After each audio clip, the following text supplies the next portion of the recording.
Olá, eu sou Adolfo Neto, professor da UTFPR Curitiba, e este é o Emílias Podcast Mulheres na Computação.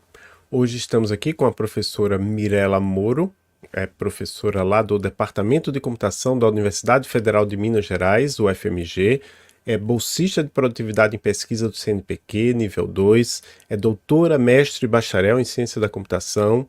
Mirela foi membro do Conselho de Educação da ACM e diretora de Educação da SBC, a Sociedade Brasileira de Computação, de 2009 a 2015, e faz parte do comitê gestor do programa Meninas Digitais da SBC.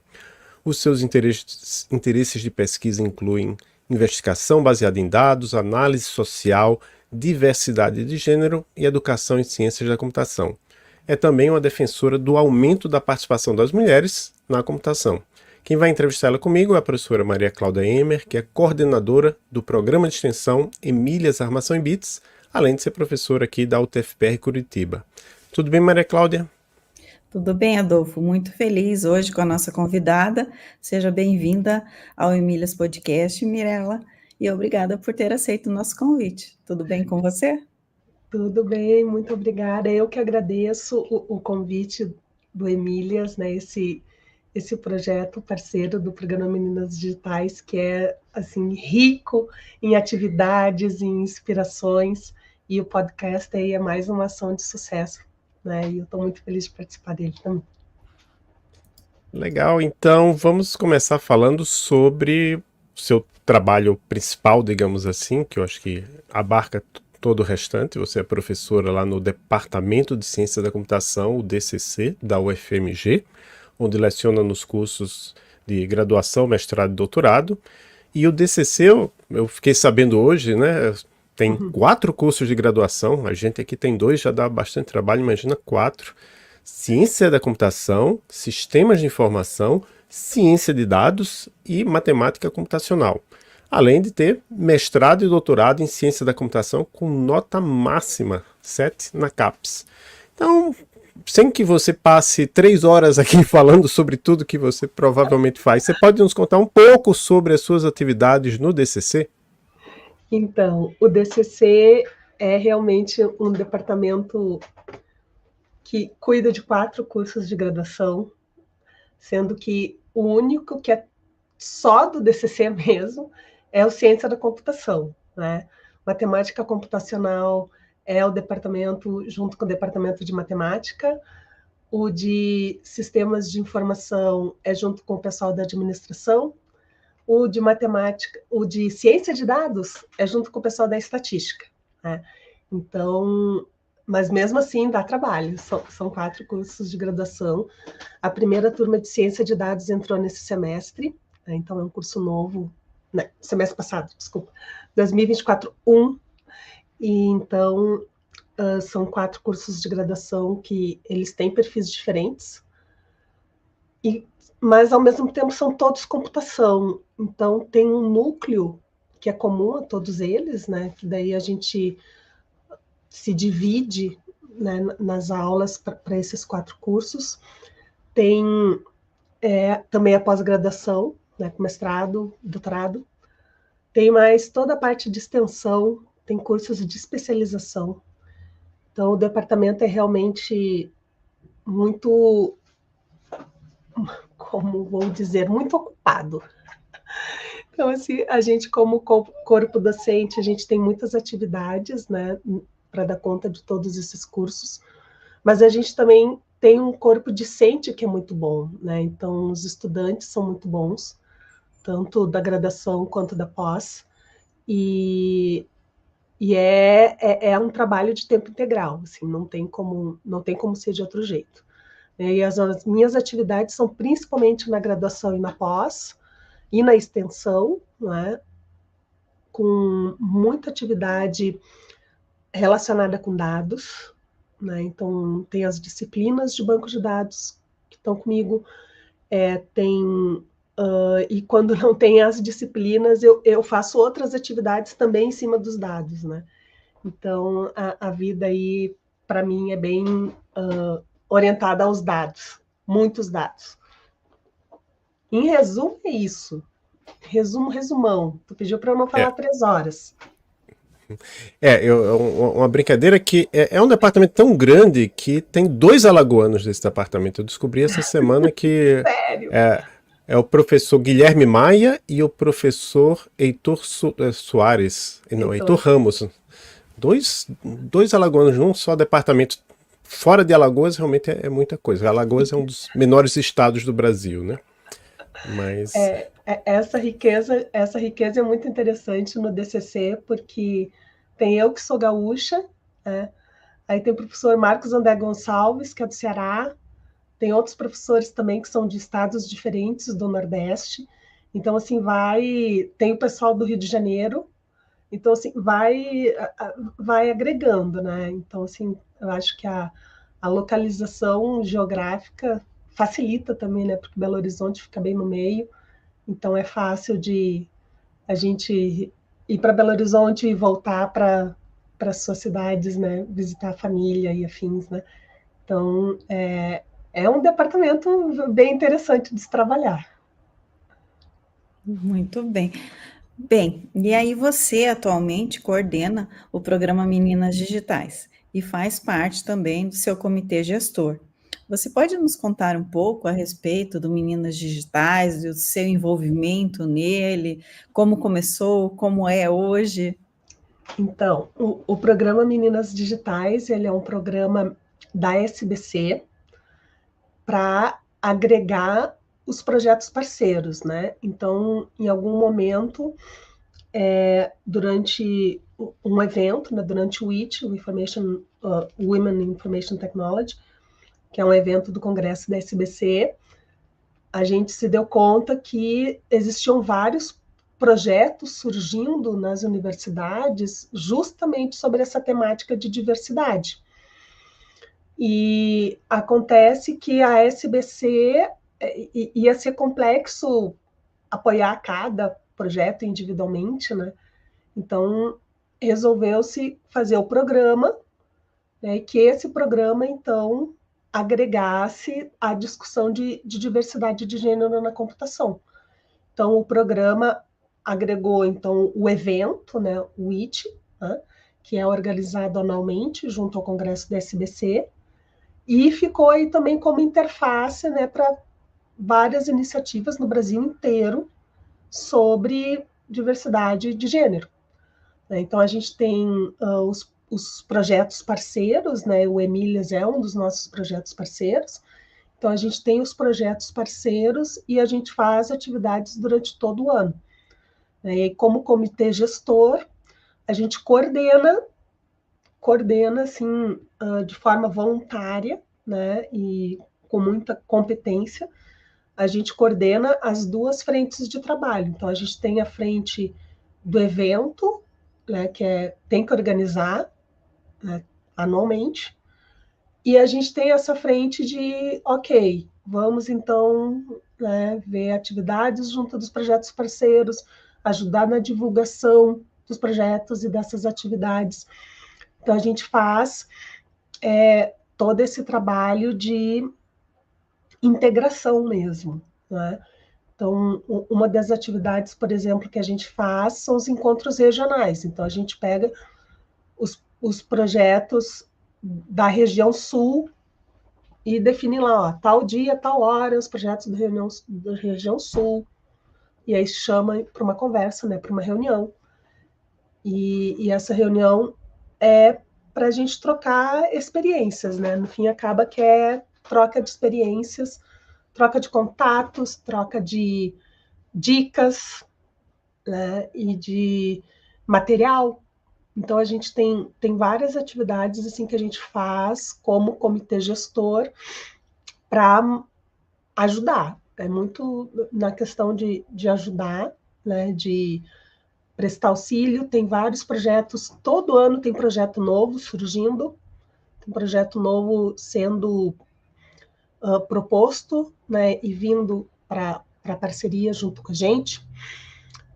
Algo que a gente fez diferente esse ano de 2024, o CNPq lançou uma chamada, né, um edital para projetos de diversidade nas ciências exatas, engenharias, computação, né?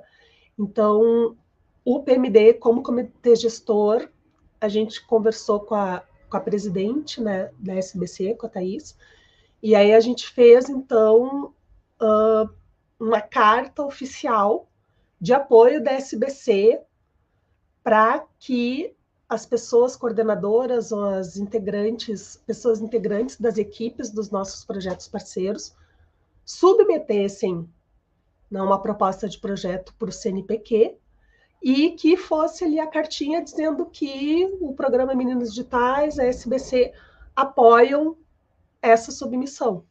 Né? Então, foi uma ação mais política, digamos assim, né? Porque, como programa, a gente não tem recurso financeiro para dar bolsa, né? Então, a gente resolveu assim, tá, não, mas espera aí, vamos apoiar o pedido de recursos para o CNPq, que daí é uma forma da gente colaborar, né, esperamos, né, colaborar aí para que vários projetos consigam, né, esses recursos. Muito bom. E uma das iniciativas também com a qual você está associada, e eu acho até que os nossos alunos de graduação, talvez até mesmo os de mestrado e doutorado, conhecem relativamente pouco, eu acho, deveriam conhecer mais, é a SBC Horizontes. Né? A gente aqui tem uma pessoa bastante envolvida, que fala aqui no Paraná, que é o professor Roberto Pereira. O próprio Emílias tem publicado algumas, no caso é o Emílias lá de Campo Mourão, publicou alguns textos lá na SBC Horizontes. Mas enfim, você foi uma das criadoras, eu estava lendo lá é um livro, né? SBC Horizontes, da Ideia à Ação, com Roberto Pereira e Mariano Pimentel. Você é uma das autoras também. Lá disse que você foi uma das criadoras, foi a primeira coordenadora. Conta pra gente, pra nossa audiência, que eu espero que sejam estudantes de graduação, talvez até estudantes de ensino médio que pensem em entrar para a computação, o que é a SBC Horizontes? E qual é o seu envolvimento com ela também, né? Então, a SBC Horizontes foi uma ideia minha, né, que eu tive em 2007, 2008.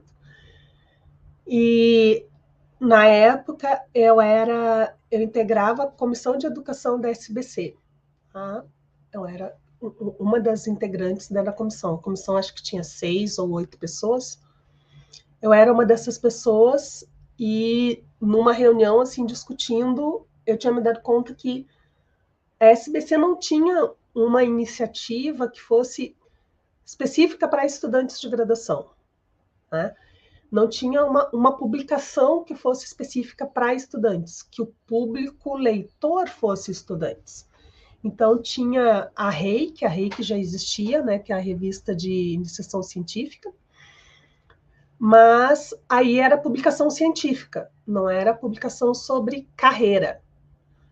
Dicas, ir para o mestrado ou ir para o mercado de trabalho, que é algo que todo mundo, né, fica ali numa encruzilhada perto de se formar. E aí eu pensei assim, cara, não é difícil. Aquelas coisas assim, né? Na época eu era jovem, gente. Eu tinha 30 e poucos anos. Então, assim, não é difícil fazer um negócio desses, né? Organizar e tal. Né? Muita falta de vontade, eu pensava assim, né? E aí hoje eu sei que não, que é bem complexo, tá?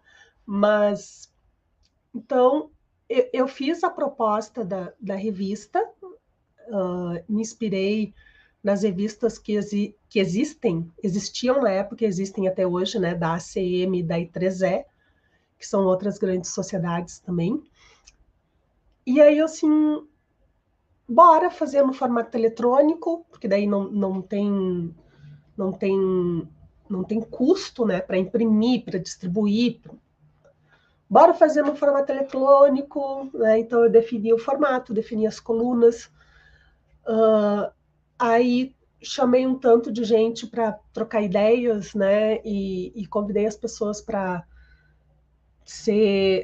participarem como editores, né? Para ser editores das colunas. Então, cresceu daí. Foi justamente isso. Eu tinha uma ideia, aí eu escrevi o projeto, a diretoria da SBC na época gostou, o conselho também, e a partir daí foi arregaçar as mangas e fazer. Tá? E eu fico muito feliz que depois veio a segunda geração, né, uma modernização do formato. Tá? E agora veio o livreto, a gente lançou esse livreto no Congresso da SBC também. Ele está disponível no formato eletrônico, no site da SBC, e conta toda essa história. Mas o que eu acho importante é que eu era recém-doutora e eu tinha uma ideia e eu queria ajudar estudantes, entende? Eu acho que estudante é um público-alvo que realmente precisa de informação. A gente tem que ter uma informação que seja de qualidade, porque as dúvidas existem e continuam até hoje. Então, o pessoal ainda continua perguntando, tá, não, mas espera aí, professora, o que é melhor? Termina a graduação e entra direto no mestrado, ou vai para o mercado de trabalho, porque eu preciso ganhar dinheiro também, sabe? Então, essa discussão continua até hoje, né? E cada geração, as perspectivas são um pouco diferentes, mas as dúvidas são as mesmas. Então, eu acho importante ter o registro, né, dessas dúvidas, dessas questões, dessas respostas e pessoas inteligentes respondendo, né? E hoje o formato é bem mais amplo, né? O formato continua sendo eletrônico, mas é muito mais amplo e muito mais dinâmico. Ah, então, assim, a Horizonte chegou, nossa, eu nem imaginava, na época, eu não imaginava o trabalho que ia dar, muito menos o quão longe poderia chegar. Ah, mas é uma história de sucesso, tenho muito orgulho da SBC Horizontes. Muito bom, né, ver quando você inicia um trabalho e ele tem toda uma continuidade e vai tendo uma reformulação, mas continua com aquela ideia que você tinha lá no princípio, né? De Sim. auxiliar os estudantes e às vezes Jovens até profissionais também. isso, pessoas que estão no mercado de trabalho também, né? E também os docentes, porque são Docentes. leituras muito interessantes. Bem, e agora a gente muda um pouquinho de assunto para falar um pouco a respeito da sua pesquisa. Em seu site, você diz que uma de suas áreas de pesquisa é em diversidade em computação. O que você tem pesquisado nessa área, Mirella? Então, assim, diversidade é um assunto muito amplo, né? Então, é muito amplo e tem, tem muita questão em aberto. É muito impressionante que a gente esteja em 2024 e ainda tenha muita questão em aberto sobre algo que, né, é um problema que existe aí faz tempo, não é de agora, né? E ele vai, de novo, ele vai mudando, ele ele cria novas dimensões, né? Então, diversidade continua sendo um problema que nós temos, por exemplo, poucas mulheres na computação. Esse número diminui, aumenta, mas continua ali, ele não passa de 20%, né, de mulheres na computação. E diversidade também tem os outros tipos de diversidade, né, que também são importantes. Ainda mais aqui no Brasil, por exemplo, diversidade de raça, né? E então, até capacitismo, né, de pessoas com deficiência, né? As pessoas com deficiência têm acesso à universidade, e computação é muito interessante porque tem pessoas com deficiências, diferentes tipos de deficiência visual que se encontram na computação. Por exemplo, tem pessoas com daltonismo Tá? Eu fico surpresa, mas em algum momento no meu departamento eu descobri que eu tinha 3 colegas que eram daltônicos. E eu, como assim? Né? E isso é interessante porque é diversidade, e aí conforme você começa a investigar, você começa a descobrir que para a pessoa que tem a pessoa daltônica, a computação é assim um mundo a explorar, porque o daltonismo não atrapalha. Tá? Então, assim, a nossa ferramenta, as nossas ferramentas de trabalho, todas elas têm configuração, né, para diferentes dificuldades visuais, inclusive cores. Né? Tem as outras dificuldades, né, de contraste, por exemplo. Né? Então, assim, tudo isso é diversidade. E a minha pesquisa, então, considerando todos esses tipos de diversidades existem, o meu foco é diversidade de gênero, né? É mulheres na computação. E isso é o que eu tenho estudado, e eu tenho estudado desde 2008, né?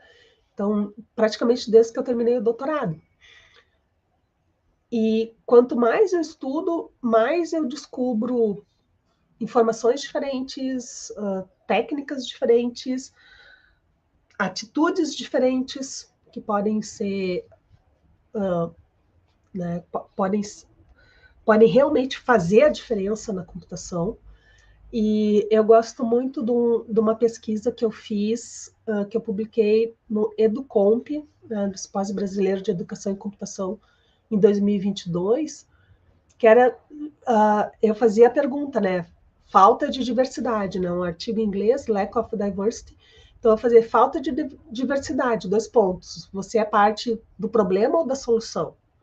Era uma pergunta, porque, para mim, é binário. Ou binário mutuamente exclusivo. Ou você está trabalhando para a solução, ou você faz parte do problema.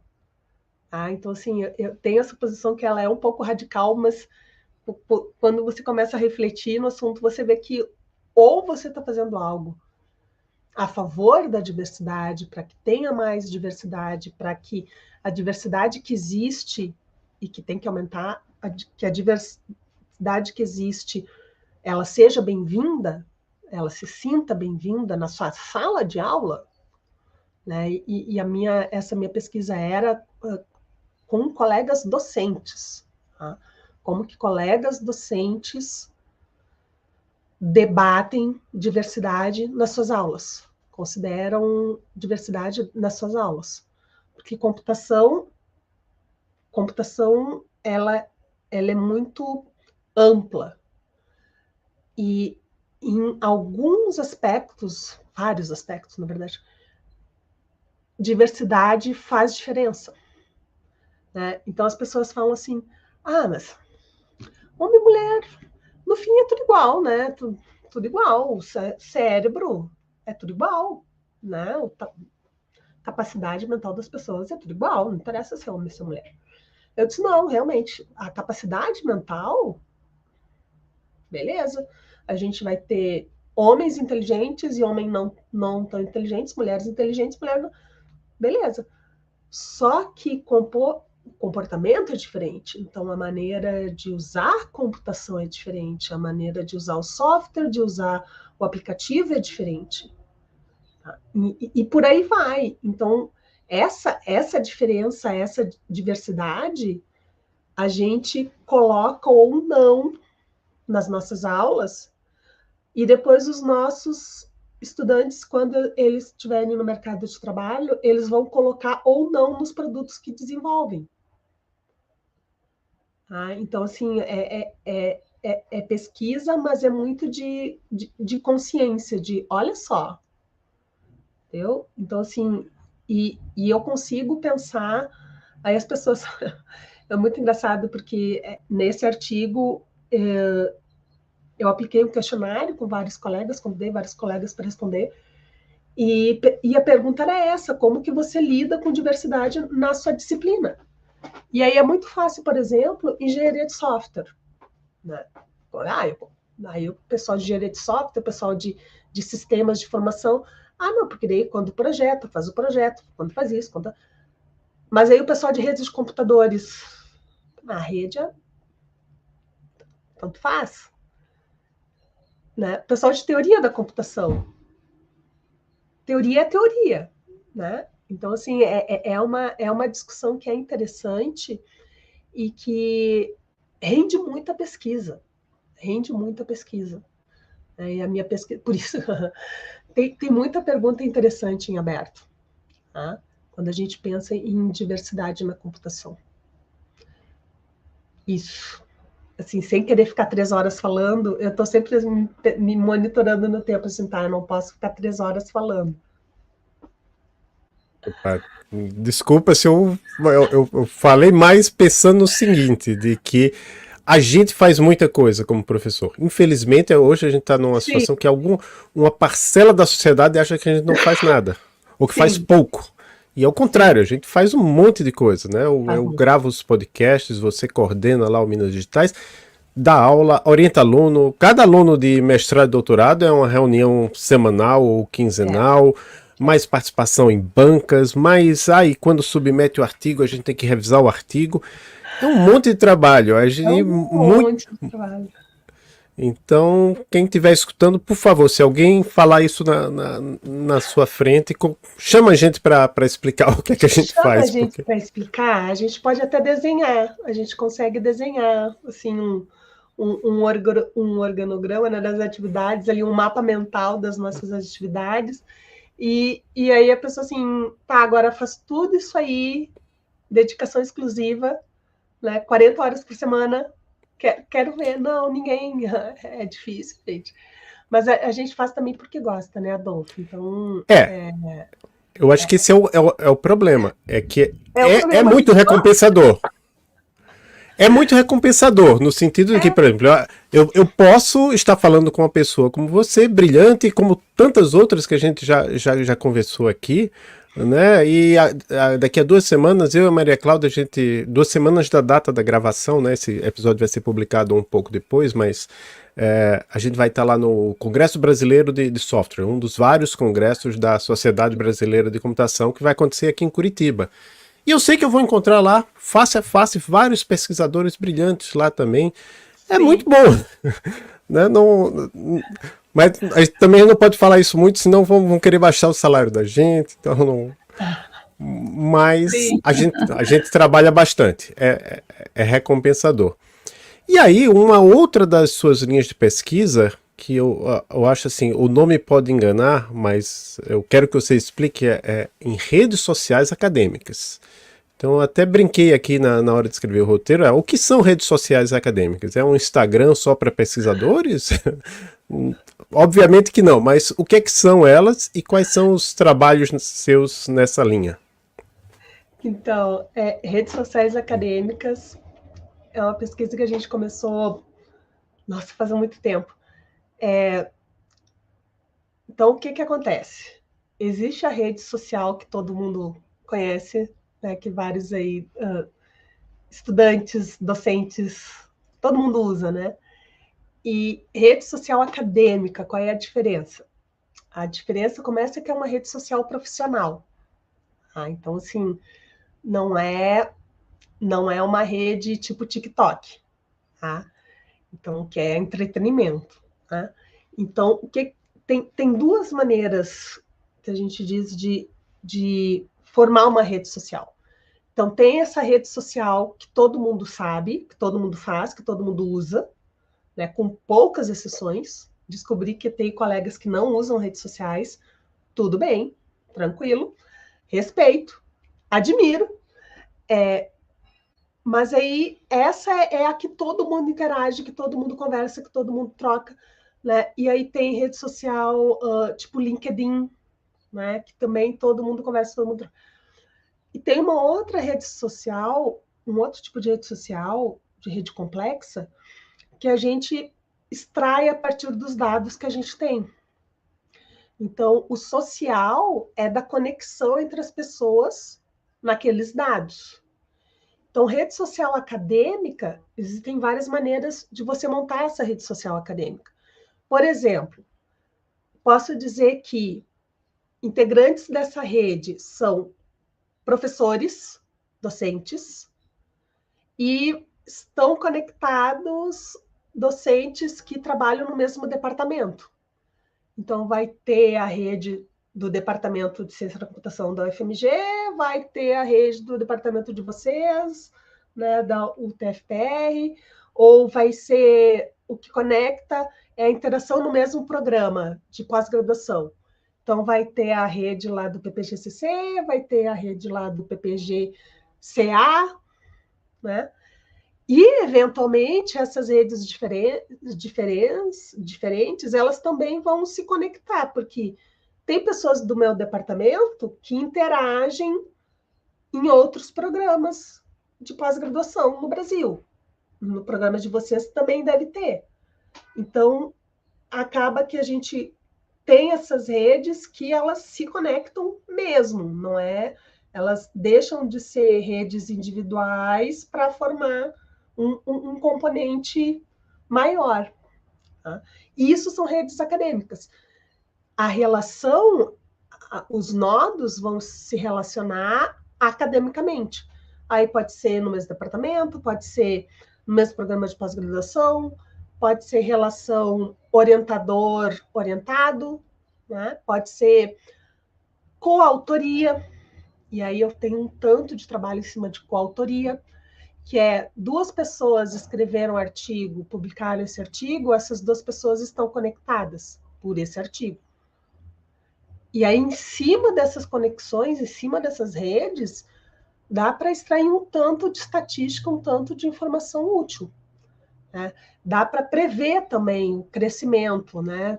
Quando você considera o tempo, como que essa rede tem crescido ao longo dos anos, tu pode prever como essa rede vai, né? Como que vai ser o crescimento. Ou, por exemplo, na rede do departamento, tem concurso. Tenho aqui 6 candidatos. Peraí, vamos ver qual desses 6 que deixaria a rede do departamento mais forte, ou a rede do programa mais forte, entende? Então, assim, tem outros tipos de utilização que são bem interessantes, tá? E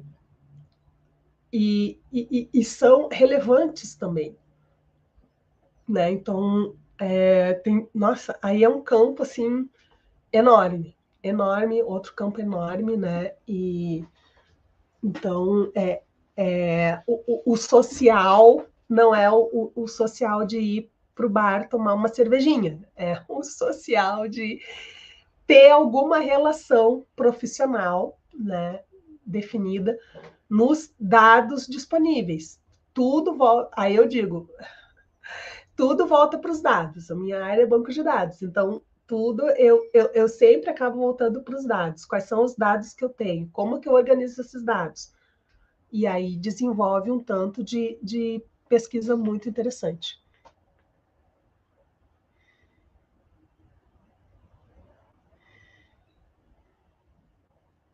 A próxima pergunta é minha também. Eu achei que era da professora Maria Cláudia. Então, agora a gente vai fazer uma pergunta que é sobre formação, que é sobre... Porque é o seguinte, a gente sabe, você, eu, Maria Cláudia, que atualmente, e você falou até isso no começo, atualmente, nos cursos de computação, os diversos cursos, hoje a gente tem ciência da computação, engenharia de computação, sistema de informação, ciência de dados, agora tem curso de inteligência artificial. Vamos ver, será que vai ser diferente em inteligência artificial, agora que é um assunto da moda? Vamos esperar os números. A Universidade Federal do Paraná acabou de lançar agora um curso, vou até anotar aqui de observar como é que vai ser o ingresso nesse curso. Porque a gente sabe, por exemplo, que lá na Universidade Federal do Paraná eles têm um curso de informática biomédica. E a proporção não é tão diferente de homem e mulher como é em ciência da computação. Né? Que lá onde o Roberto Pereira trabalha, sim, na Federal do Paraná, no campus Curitiba. Mas enfim, a questão é que em algum momento no seu passado, você escolheu fazer graduação em Ciência da Computação lá na URGS, né? Eu aprendi há muito tempo atrás que a gente não fala UFRGS, fala URGS. URGS. Como é que você escolheu esse curso? Como é que você se interessou pela área da computação? Então, o meu plano original, o que eu queria fazer, em algum momento eu resolvi que eu queria ir para medicina. Aí, o meu pai era médico, né? E aí, em algum momento, o meu pai nos levou no hospital, enfim, tinha algo lá. E aí eu pensei assim, não, medicina não é para mim. Não é, não é, não é.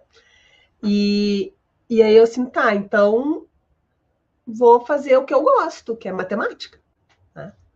E aí a minha mãe disse, não, matemática, faz matemática, você só vai poder ser professora. Não tem outra opção. Só, né? Só vai poder ser professora, não tem outra opção. Isso que eu me lembro até hoje, gente. Só vai poder ser professora. Né? E eu assim, tá bom, então vou fazer computação? Deixa eu ver aqui. Olha aqui, computação parece bacana. Eu vou fazer computação, então. Porque eu tô vendo aqui que tem bastante matemática. Vou fazer computação. E aí foi isso. Né? E acabei virando professora, que era o que eu queria, né? Mas eu brinco, né? Mas eu acho que a preocupação dos meus pais era que eu tivesse opções de escolha de carreira, que eu pudesse escolher, né, ir para a indústria, ir para o comércio, né, e que eu não ficasse limitada a não, agora não tem jeito, tu fez esse curso, então só tem isso aqui para ti. Né? E aí eu fui para computação e gostei demais. Tá? Eu queria poder dizer que me dei muito bem na computação. Não.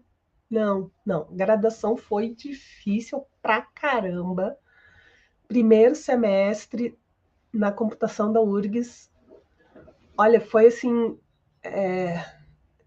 sei lá, muito difícil. Muito difícil, muito difícil.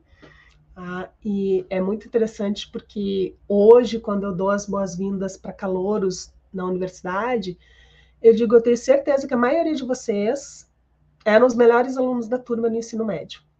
Tenho certeza. Vários de vocês aí, ó. Pelo menos metade era melhor aluno da turma.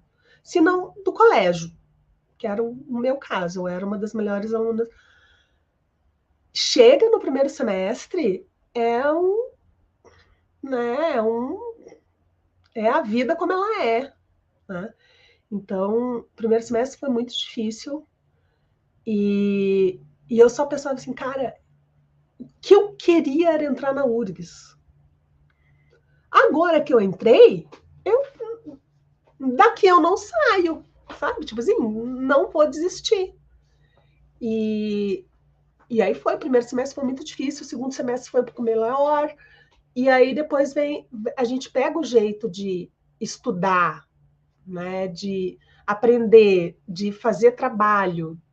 A gente, a universidade, e isso acho eu sempre digo, e é muito importante, a universidade são habilidades que a gente adquire. Né? Uma caixinha, eu tenho um colega que ele diz, é uma caixinha de ferramentas que você vai colocando coisinhas lá dentro. É isso. Então, não é porque o curso é muito difícil, eu vou abandonar, não é para mim. Qualquer curso que você entrar vai ser difícil. Não existe qualquer. Vai ter aquele, né? Tem aquele tempo de adaptação ali que requer tempo, requer adaptação, não tem outro jeito. E com isso ainda tem a fase adulta, né? Você transicionando ali de adolescente para adulto. Então, assim, é tudo junto, ao mesmo tempo. Então, foi assim que eu entrei na computação. No primeiro semestre, eu reprovei numa disciplina. Minha primeira reprovação, nunca tinha sido reprovada. nunca tinha nem ficado recuperação, né? Então, mas a dor ensina a gemer e não, não, não desistir, persistência e, e deu certo, né? Até eu terminar a graduação, aí eu terminei bem, terminei com notas boas, terminei, né, com sucesso. O sucesso foi se construindo. Mas eu sou muito feliz de ter escolhido a computação e eu tenho muito orgulho assim de escolhi, de entrei, não desisti, persisti. Então é bacana, feliz. Você sabe que você falando um pouco a respeito da sua graduação, né, me faz lembrar também que em um determinado momento eu pensei em desistir também, sabe? Mas resolvi não, eu vou continuar, eu realmente não saio daqui sem o diploma. E aí fui até o fim, né? Então, acho que isso é bem importante, que a gente saiba também, né? Que de repente pode acontecer, tem alguns momentos que são difíceis mesmo durante a graduação, que você pensa, o que eu estou fazendo aqui, né? Será que é isso mesmo que eu quero? Mas vale a pena você continuar, porque quando você desiste pode ficar aquela sensação, né, de fracasso. Então, tem que tentar, tem que ir em E eu frente. acho que é muito simplório pensar, se fosse para mim seria mais fácil. Não, sabe? Eu acho que tem cursos do nível superior que são difíceis mesmo. Ponto. Que você tem que vencer as suas limitações, né? E estudar. O principal é sentar e estudar, não tem outro jeito. Isso eu digo para as minhas turmas. Você tem que sentar e estudar, não tem mistério. O problema é que as turmas chegam para nós e não sabem estudar, não sabem se concentrar, não sabem, né? Aí, bom, aí o problema não é a computação. O problema não é a computação que é difícil. O problema é que a pessoa tem que ter dedicação e organização, né? E saber estudar, aprender a estudar. É uma habilidade. E muito importante, né? Muito importante, que vai usar para o resto da vida. Sim. Aí as pessoas diziam assim para mim: ai, não, computação, nossa, mas eu vou passar o resto da vida estudando. Eu assim, sim, porque médico, depois que se formou, nunca mais estuda. É. Advogado também não, advogado passa lá, se forma, pega o canudo e nunca mais estuda. Que é isso, gente? Todas as profissões, assim, eu não conheço nenhuma profissão que, né, depois que passar da faculdade, nunca mais abrir um livro, nunca mais. Eu acho que todas elas, em algum momento, a pessoa tem que se atualizar, tem que, se não tiver que fazer uma nova especialização, né, um curso mesmo, né? Então, assim, estudar faz parte do resto da Sim. vida. Sim, com certeza, para todo mundo. Bem, agora passando um pouco, né? Fez a graduação e aí você resolveu fazer o mestrado. E fez o mestrado na própria URGS. E no doutorado, você fez ciência da computação, mas foi fazer fora do país, né?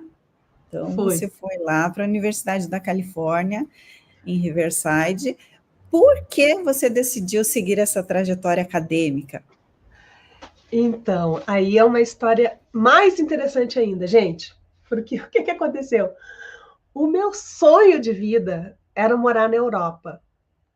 E aí eu pensei assim, quando eu terminei a graduação, assim, tá, agora eu vou fazer pós na Europa. Não, mas peraí, vou primeiro fazer mestrado aqui na URGS, que eu conheço todo mundo, né? E aí depois eu faço meu doutorado na Europa. Beleza? Então esse era o plano. Mas aí eu tinha meu namorado. E o meu namorado, que era e continua sendo uma pessoa assim muito inteligente, ele disse assim, doutorado nos Estados Unidos é melhor do que doutorado na Europa. Eu assim, como assim, né? A Europa tem universidades assim, né, absolutamente espetaculares.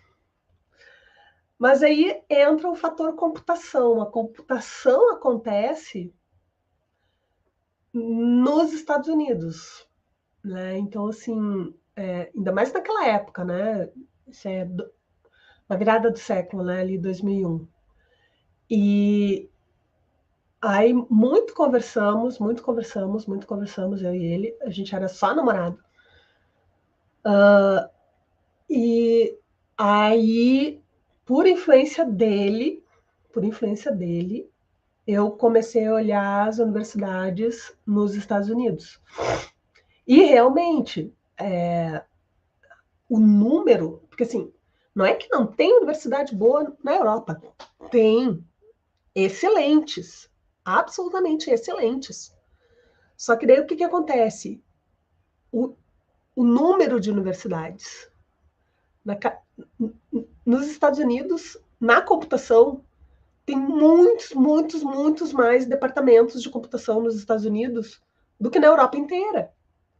Era uma coisa assim que na época era o volume mesmo, né? E aí, com muitos mais departamentos de computação, tinha muito mais vaga. Então, pensando na estatística, na probabilidade, eu tinha mais chance de aplicar para várias universidades nos Estados Unidos e entrar do que aplicar para universidades em países diferentes na Europa e entrar. Porque nos Estados Unidos tinha muito mais vaga. E realmente, pensando assim friamente, ele estava certo. Né? Então a gente foi, aí a gente casou, a gente era namorado, a gente terminou o mestrado, aí a gente casou num sábado e na terça-feira a gente voou para os Estados Unidos para começar o doutorado. A gente foi em lua de mel para o doutorado, olha só que coisa maravilhosa, que coisa romântica. Né? As pessoas não sabem se fazem doutorado, a gente, né, vai em lua de mel para o doutorado. Então, a gente foi para a Califórnia. E aí, por que Riverside? Né? Riverside, a Universidade da Califórnia é uma universidade estadual e ela tem várias unidades. Então, tem a UCLA, provavelmente Berkeley também. É Berkeley, né? UC Berkeley é das melhores que tem. A UCLA também. Né? Então, assim, são cidades diferentes que tem a Universidade da Califórnia. E aí a gente... eu escolhi Riverside por causa do meu orientador. Eu escolhi o meu orientador, que era um cara que eu já conhecia a produção dele, e que eu gostava muito das áreas de pesquisa dele, do que ele pesquisava. Então, fui para Riverside, e aí o meu marido foi para Irvine, também em UC, né? E aí a gente morava em Irvine e eu dirigia todo dia para Riverside. Aí eu dirigia no contrafluxo. Era 80 quilômetros de distância. Né? E aí o pessoal ficava assim, nossa, dirigir tudo isso, ficar 1 hora no trânsito dirigindo. Eu disse, gente, 1 hora no trânsito. Eu, brasileira, fácil, né? Mega fácil. E ainda mais que e as estradas diferentes, né? As estradas, era 1 hora, assim, a 100 km por hora num tapete, sabe? Então, assim, super tranquilo. Eu ia e voltava todo dia, assim, tranquilo. Mas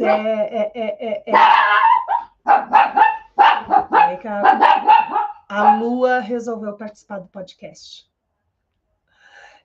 Então, eu ia todo dia, nos primeiros 2 anos do doutorado, que eu tinha as disciplinas para fazer, eu ia todo dia, de segunda a sexta, eu ia e voltava, dirigindo.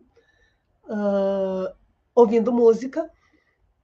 Melhorei meu inglês, assim, até não poder mais, porque em algum momento eu resolvi ouvir rádio, ouvir radialista falando e entender radialista falando, aí sim que você desenvolve o seu ouvido para o inglês, porque é outra coisa, assim, é outro nível de dificuldade, né? Porque você está ouvindo a pessoa falando rápido e falando das coisas que estão acontecendo agora, das notícias, né? Então, desenvolvi demais. Eu usava essa 1 hora para ir, 1 hora para voltar para o meu inglês, entende? Para o meu ouvido, para entender, para, né? Enquanto, assim, dirigia num tapete. Então, é bem interessante essa história e gostei demais. Não foi fácil, de novo, eu falo para o povo assim, nossa, que legal, Califórnia. Nossa, que legal, Califórnia, amo. Não é fácil. Assim, fazer um doutorado não é fácil em qualquer lugar, em qualquer circunstância, em qualquer momento da sua vida. Fazer um doutorado não vai ser fácil. Tá? Agora, fazer um doutorado no exterior, longe da família, longe dos seus amigos, longe de todo mundo que você conhece.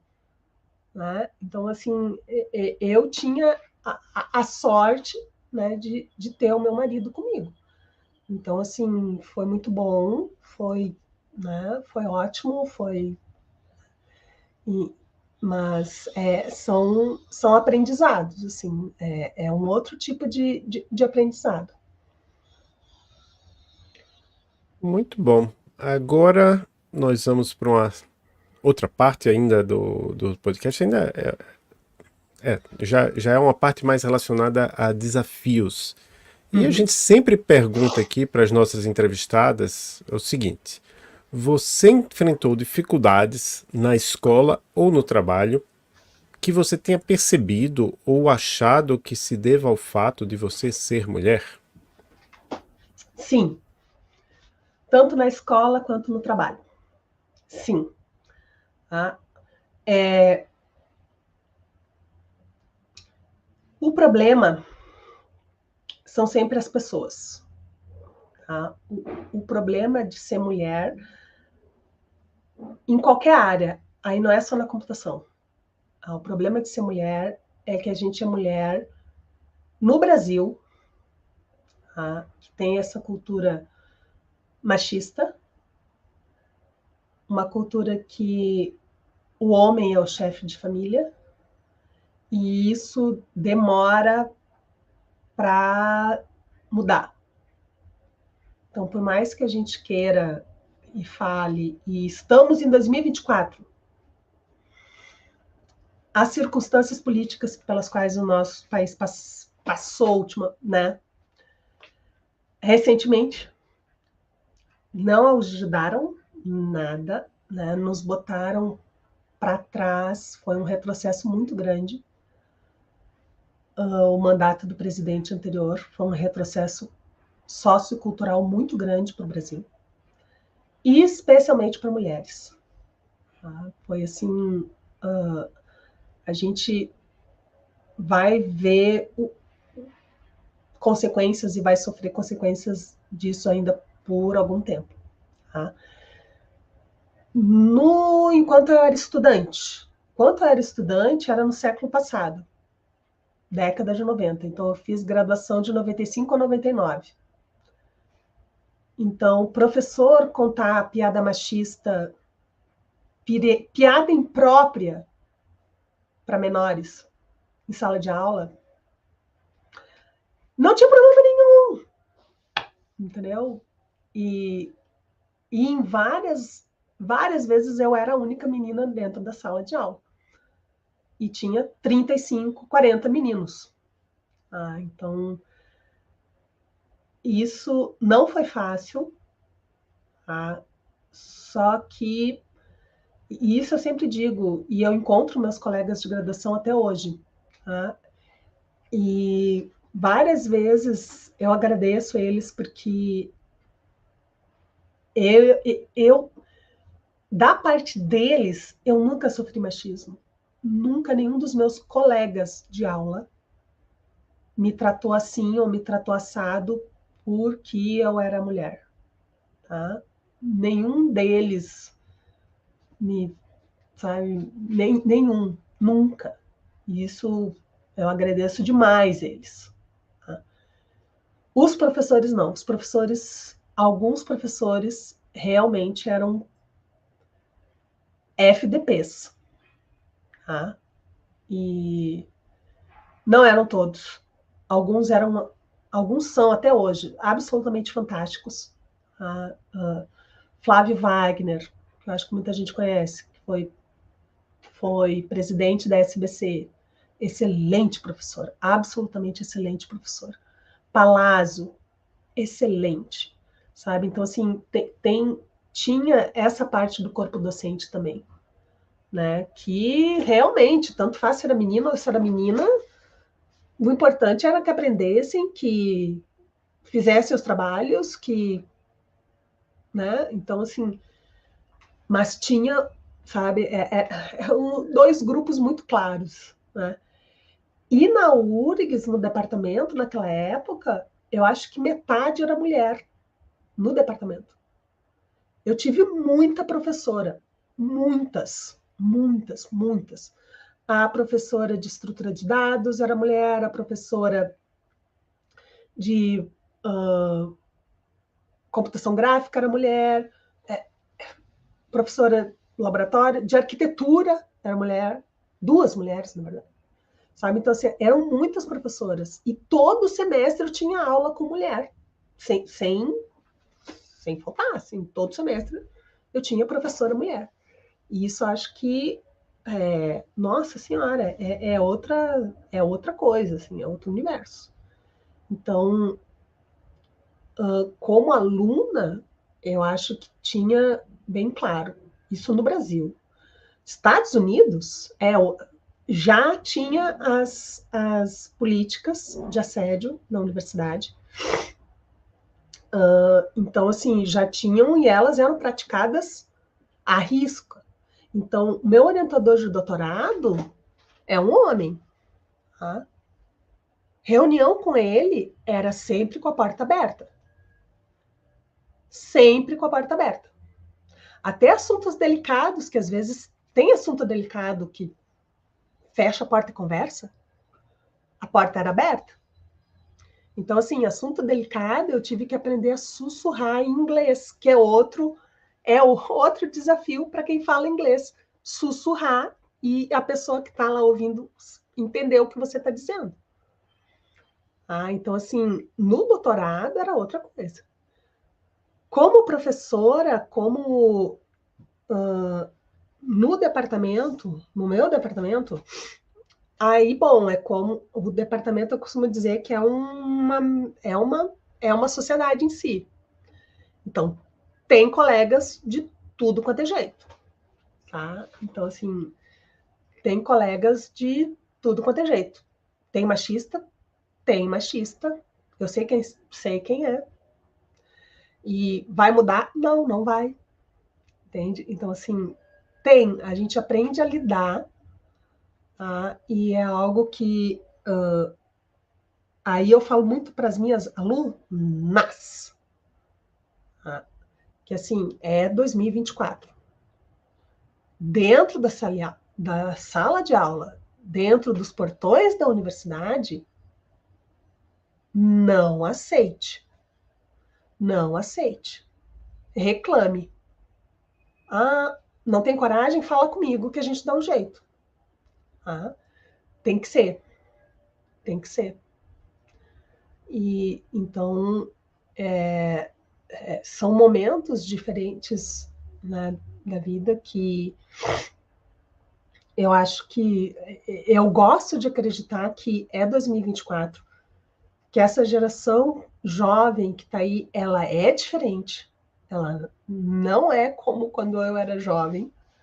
Então, assim, tem liberdades de expressão, de comportamento que não tinha quando eu era jovem, quando eu era aluna. né? Então, é outra, outra configuração.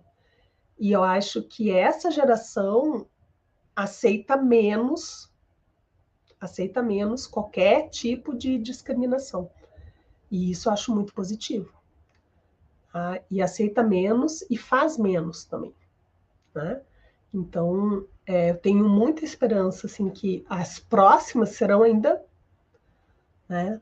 Contando que a gente não tem aí, enfim, pessoas nas lideranças, né? Eu acho que as nossas lideranças precisam estar atentas para isso também, né? De que as diferenças existem e precisam ser respeitadas, né? E liberdade de expressão não pode ser confundido com falta de respeito e com ofensa, né? Você tem direito a se expressar, você não tem direito a ofender, né? Então, acho que tudo isso está mudando, tudo isso está borbulhando agora. E eu acho que o resultado vai ser positivo. Eu acho que assim, eu acho que a gente, né, está conseguindo ir para a direção certa. E uma outra pergunta que a gente sempre faz é se alguma mulher te inspirou em sua carreira. Nossa! Bom, as minhas professoras, várias, assim, eu olho e fico assim, cara... E é legal, porque no seu departamento, enquanto na graduação, né, tinha tanta professora assim, no meu departamento não tinha. Então, muito legal. Daí deve ter várias mesmo. As minhas professoras, nossa, em questão de segurança, de falar tecnicamente umas coisas difíceis, e tu vê que a pessoa domina. E aí os guri vêm querendo ser abobadinho, e ela vai lá e pá, pá, pá, sabe? E tu fica assim, sabe? Então, assim, as minhas professoras, nossa, eu tenho várias, que eu posso dizer. Mas aí não é justo, porque eu vou esquecer de alguma. Mas as minhas professoras da graduação da URGS, do mestrado da URGS, várias, muito impressionantes, assim, muito impressionantes, muito competentes. Depois, quando eu entrei no mestrado, aí eu fui para a área de banco de dados. Em banco de dados, a gente tem pessoas, a própria Cláudia, né, a própria Cláudia Maria Balser Medeiros, é da área de banco de dados. Então, e ela é a ídola mor, assim, todo mundo idolatra a Cláudia, né? E não só ela, assim, das minhas ídolas, né? Eu sempre gosto de falar da Marta Matoso, que agora em 2024 ganhou o prêmio Mérito Científico da SBC, Ana Carolina Salgado, da UFPE. Então, assim, são mulheres que são verdadeiras inspirações, assim, de tudo, sabe? E aí são excelentes mães, né? A Marta e a Carol, Ana Carolina Salgado, são excelentes mães, né? E ainda consegue manter, né, tudo funcionando, tudo é muito impressionante, assim. É muito importante ter em quem se inspirar, é muito importante ter essas mulheres também como aliadas, né, como colegas e ali do seu lado, né? Eu sempre digo para as minhas alunas assim, olha, sua obrigação quando vai na conferência, você tem que ser vista, as pessoas, né, tem que te enxergar, as pessoas, e tu tem que dizer, Mirella é minha orientadora. As pessoas têm que saber, né? Porque a gente às vezes esquece o nome de estudante, mas não esquece o nome do orientador. E aí eu digo para elas isso, eu disse, não, primeiro a pessoa vai se lembrar que peraí, não, mas ela faz doutorado com a Mirella. Ela não vai se lembrar teu nome porque a gente conhece, quantos alunos a gente conhece em cada conferência que a gente vai, né? Então, assim, é tudo uma etiqueta acadêmica que é importante, né? Então, assim, eu tenho várias dessas colegas, né? Hoje são colegas, né? Então, que me inspiraram e continuam me inspirando. Sou muito grata, assim, eu falo assim, nossa, gratidão, assim, para essas mulheres, né? De mostrar que é possível, de mostrar que dá para dar uns tapas na cara de quem fala bobagem, né? E sair bem, sair com confiança, e isso é muito bom, assim, é bom demais ter essas referências, ter essas forças, né? Esses faróis nos iluminando, né? Com certeza. Bem, e agora a gente passa para um momento motivação, né? Então, o que você diria para meninas ou para mulheres que estejam pensando em seguir a carreira na computação? Então, computação, eu acho que o conselho que eu ouvi dos meus pais lá na década de 90 continua válido. Entende? Você precisa fazer um curso que permita várias opções de carreira. Essa é a principal vantagem da computação. A computação tem várias vantagens, né? Mas a principal é que vai ter um caminho para você que você vai gostar e amar dentro da computação. Ah, pois é, não, mas eu não gosto de dados. Beleza, nada contra, respeito. Eu tenho uma aluna que é da redes de computadores e ela adora redes e ela fala assim, os olhos brilham. Beleza, respeito. Então, assim, tem áreas que são completamente diferentes na computação e é impossível não gostar de uma. Ah, mas eu também queria fazer medicina. Beleza, vai para bioinformática. Vem para computação, faz computação e depois faz um mestrado na bioinformática, né? Ou faz um doutorado, ou existe graduação em bioinformática na sua cidade, no seu estado? Faz graduação em bioinformática, então, que vai ter toda essa parte humana da saúde e toda a parte bacana da computação, né? Ah, mas o problema da computação é que é muito computador. Eu queria algo assim que, né, que conversasse. Então, tem essa área chamada IHC, que é justamente disso, dessa conversa com quem está usando o computador, né? Dentro da computação, você pode ir para qualquer área dessa e você pode fazer consultoria depois. E ganhar muito dinheiro. Consultoria ganha muito dinheiro. E pode fazer consultoria. Adivinha o que é a consultoria? É conversar o tempo todo com o cliente, né, mostrar as opções, mostrar os produtos, mostrar soluções, trabalhar para essas soluções funcionarem para aquele cliente. Então, assim, computação, né? Ah, não, mas eu gosto de hardware, professor. Tem hardware também, a gente tem hardware, pode vir, porque tem muita coisa bacana de hardware na computação. Muito. Ah, mas eu pensei em fazer engenharia elétrica. Computação é mais legal. Vem para a computação, porque daí o que acontece? O que acontece? Pode ser que você esteja pensando que o que você gosta é hardware e que você chega na nossa graduação e descobre que tem muita coisa bacana no software que você nem imaginava. Jogos, dá para desenvolver jogos, dá para desenvolver, né? E a parte de jogos, isso eu fui descobrir depois, mas eu sempre achei que jogos sem graça. Não, mas jogos tem toda a parte do enredo, de desenvolver personagem. Tem a parte artística do jogo, dos cenários, da composição, da mixagem do som para fazer. E eu assim, gente, e tá tudo lá. Você faz computação e depois entra na indústria de jogos para fazer esse tanto de coisa bacana. É muito legal. Então, assim, tem opção para tudo dentro da computação.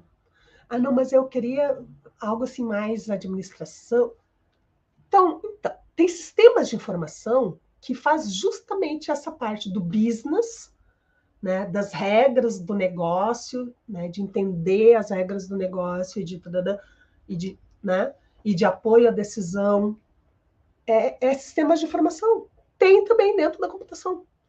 Então, eu gosto de dizer que a computação tem algo para cada pessoa, independente do que aquela pessoa goste, a pessoa vai achar algo dentro da computação. É impressionante. Existe. Vai encontrar algo dentro da computação que você goste e que você seja bom, que você se desenvolva e seja profissional excelente na computação. E eu diria que nos episódios do nosso podcast a gente teve vários exemplos desses aí, né? Desde você falou de hardware. Eu acho que a gente entrevistou uma pessoa que trabalha com hardware, que é a professora Linier, da Estadual de Maringá. Sim. Teve uma egressa nossa que trabalha com firmware, que é um meio do caminho entre hardware e software, né? Que é a Kaya Abe. Ela trabalha na Garmin, que é aquela empresa que faz uns relógios de corredores lá no Canadá.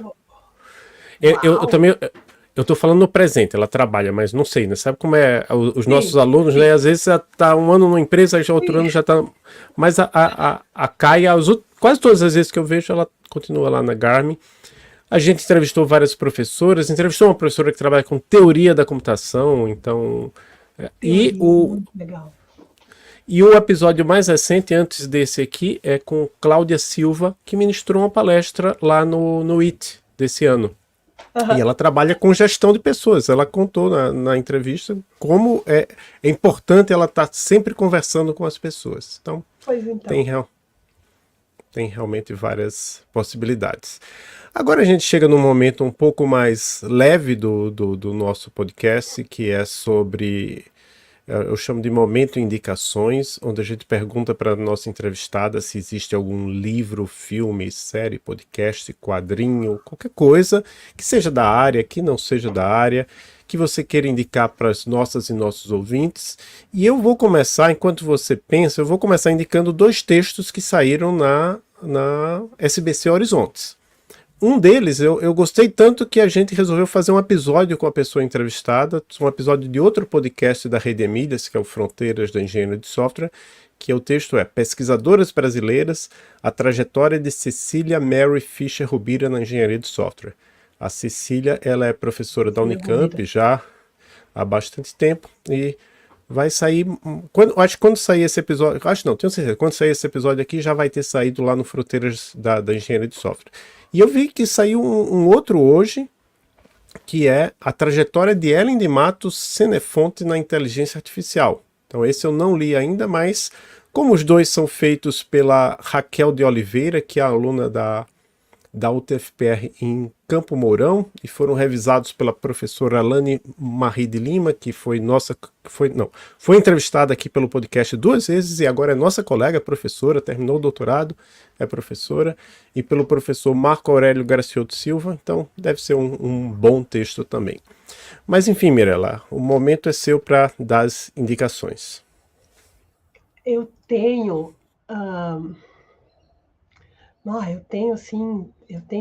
muita dica. Eu tenho muita dica. Eu gosto de pensar assim em livros e filmes. Tá. Então, assim, filmes. Um que eu sempre indico é o Hidden Figures, né? Estrelas Além do Tempo, das três matemáticas, né? Que desenvolveram, que trabalhavam para a NASA, né? Estrelas Além do Tempo. Esse, assim, é absolutamente fantástico. Tem um que saiu mais recente, Radioativa é o nome, que é a história da Marie Curie. Eu vi no Netflix, eu acho, Radioativa, que também é muito interessante porque mostra assim, a paixão dela pela química, né? Mostra a paixão dela pela química. Eu acho, assim, muito bacana. Dos livros... A Cientista Colecionadora de Dados. Mas, além desse... Então, assim, eu gosto demais. Tenho Histórias de Ninar para Garotas Rebeldes, que é uma coleção, eu tenho aqui também, que fala de várias mulheres, e esse tem vários agora nesse estilo, assim. Então, tenho 50 brasileiras incríveis para conhecer antes de crescer. Aí tem As Cientistas, 50 mulheres que mudaram o mundo. Então, assim, tem essas listas assim de mulheres que eu acho muito interessantes, porque sempre tem mulheres que eu nunca ouvi falar. Sempre tem mulheres nessas listas que eu nunca ouvi falar, então, que vão além, né, das que a gente sempre vê. Tem um livro de contos que eu gosto muito, que é Contos de Fadas para Garotas Corajosas.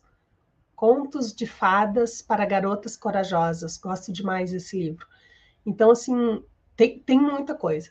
Tem muita coisa. Assim, tem... Cadê ele? Ah, eu ia mostrar para vocês. Não, tá, enfim.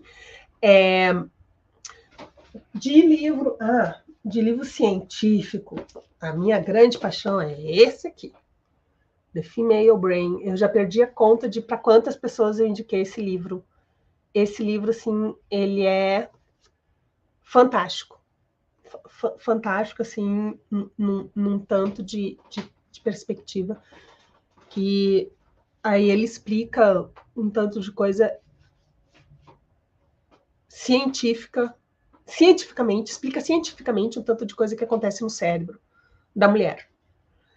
E explica especialmente hormônios, a importância de hormônios. Então, assim, quando eu disse lá na frente, eu disse, porque o cérebro, né, o cérebro masculino, o cérebro é tudo cérebro, é tudo igual. Sim, é tudo cérebro, é tudo igual. As funções que esses cérebros desempenham é diferente. O tamanho dos campos é diferente para homens e para mulheres. E aí ela explica. E ela explica algo que é muito importante, que para a mulher tem o cérebro, mas tem os hormônios, né? Progesterona, né?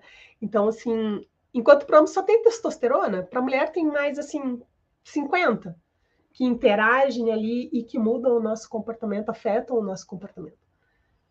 Então, eu acho que eu tenho várias dessas indicações de leitura, mas o The Female Brain é um que eu indico sempre. Indico sempre, sempre, sempre. Tanto é que ele está sempre aqui atrás, porque é o que eu mais indico. Ele já fica aqui, porque quando eu preciso, ele está aqui atrás de mim. Literalmente, de pezinho. Muito bom. Eu só percebi agora que eu esqueci de perguntar sobre o livro, né? Sobre a cientista colecionadora de dados, né? Eu acho que é muito importante você contar um pouco a história desse projeto, como é que surgiu. Eu sei que a Silvia agora se apaixonou por escrever livros infantis, né? Sim. Ela ainda fazia parte do Emílias quando ela escreveu a primeira versão lá do Ada Lovelace. Ela escreveu uma primeira versão, depois uma segunda versão, depois eu acho que foi o livro do Alan Turing, e agora ela está com o livro da... Qual é o nome da atriz? Hedy Lamarr.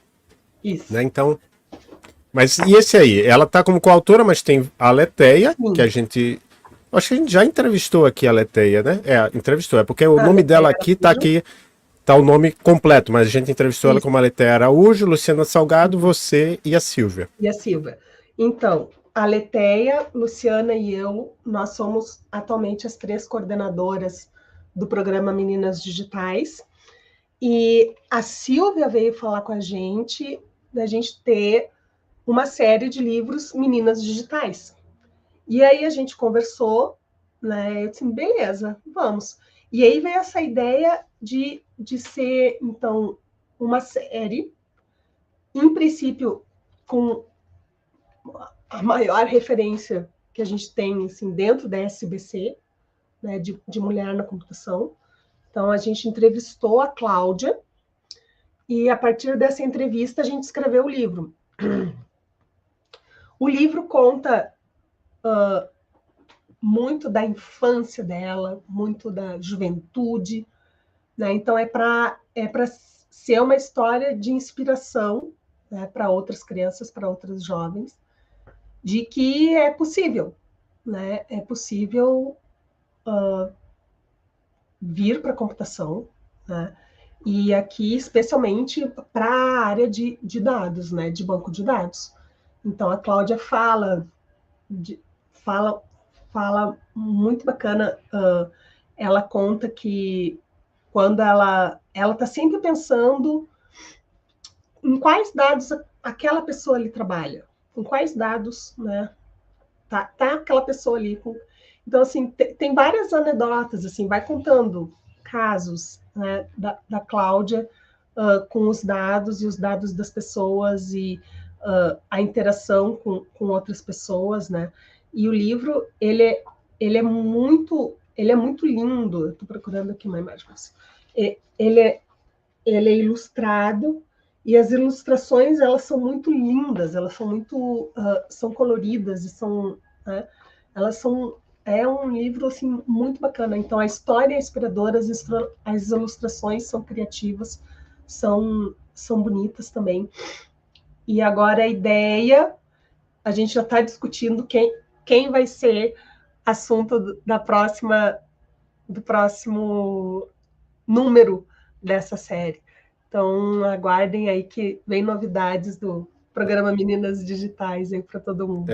Eu já ia dar uma sugestão, né, puxando a sardinha ali para o meu estado de Alagoas e aproveitando o fato que o Congresso da Sociedade Brasileira de Computação vai ser no ano que vem em Alagoas, a professora Eliana Almeida, que já está aposentada lá da UFAL, e ela trabalhou com lógica, né, fez doutorado com o professor Edward Herman Hausler, da PUC-Rio, criou o Kate, um dos programas do Minas Digitais lá no...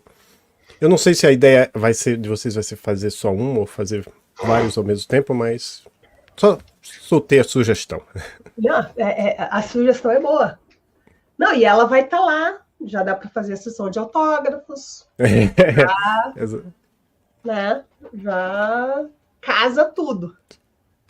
Certo. E onde é que as pessoas podem saber mais sobre você? Eu vou deixar aqui vários links que eu achei, que você tem uma página do DCC, na verdade tem duas páginas, tem uma pessoal e outra que é do DCC sobre você, tem o LinkedIn, tem o Instagram, é interessante para quem quiser fazer pesquisa com você, dá uma olhada lá no seu perfil no Google Scholar, no Lattes. Sim. Tem mais alguma coisa que eu esqueci?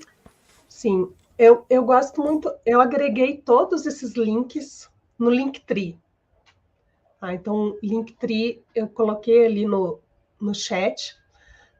Então, o Linktree, eu coloquei Linktree/Mirela M. Moro, né, que é o meu nome, Mirela com 2 L's. E aí é um agregador de links. Então, dali tem todos os meus contatos, tem link para o livro, né, tem link para o livro, para a página pessoal, para palestras que eu ministrei, para palestras que estão no YouTube. Tem um playlist do YouTube que eu fiz, né, sobre escrita científica, tem os projetos, tem tudo. Então, acho que o meu melhor link é o meu Linktree. E aí também tem o link para esse artigo que eu falei, né, da falta de diversidade, que daí abre outro Linktree, e aí tem lá coisas do artigo, né, e aí tem as sugestões dos livros que eu falei, né, e dos filmes também. Então, acho que vale a pena aí dar uma olhadinha no meu Linktree. Eu só ia dizer que aí não sei se você pode fazer alguma coisa sobre isso, que eu entrei no Linktree do Lack of Diversity, aí tem lá Paper in English, aí você clica e não vai para o artigo. Em português abriu, mas em inglês não está indo. Vai para a SBC. o DOI, eu acho que algum problema no encaminhamento do DOI, mas ok, depois você testa aí e dá uma olhada para ver se há algum problema local. Então, deve ser algum problema de DNS aqui local. Isso, mas pode tudo. ser. Você conseguiu abrir, Maria Cláudia? Eu estava aqui tentando, mas não foi ainda, mas vou abrir também para ver. Aqui, peraí. Que é um artigo lá do EduComp, né? Da Sol, Falta de diversidade, você é parte do problema ou de sua solução. Publicações. Aí vai para a página do artigo na Sol. Em inglês, você falou que? Isso. Vai para o link em inglês. Tem ele abriu, sim. Abriu. Então Outra o problema... aqui, né?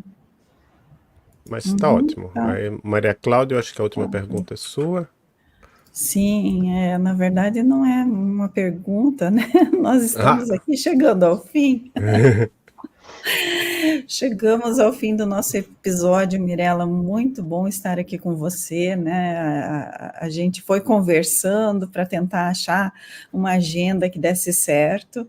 Queríamos fazer presencialmente, não deu certo, né, naquela data, mas muito legal que a gente tenha conseguido fazer logo, né, nesse formato mesmo, online. Acho que foi uma conversa muito agradável, inspiradora, né? Adolfo já foi marcando ali para fazer uns cortes no Instagram, né? Então acho que bem legal também. E aí a gente só tem a agradecer a sua presença aqui conosco no Emílias Podcast e dizer para você, se você quiser mandar um abraço para alguém, deixar uma última mensagem, né? Fique à vontade.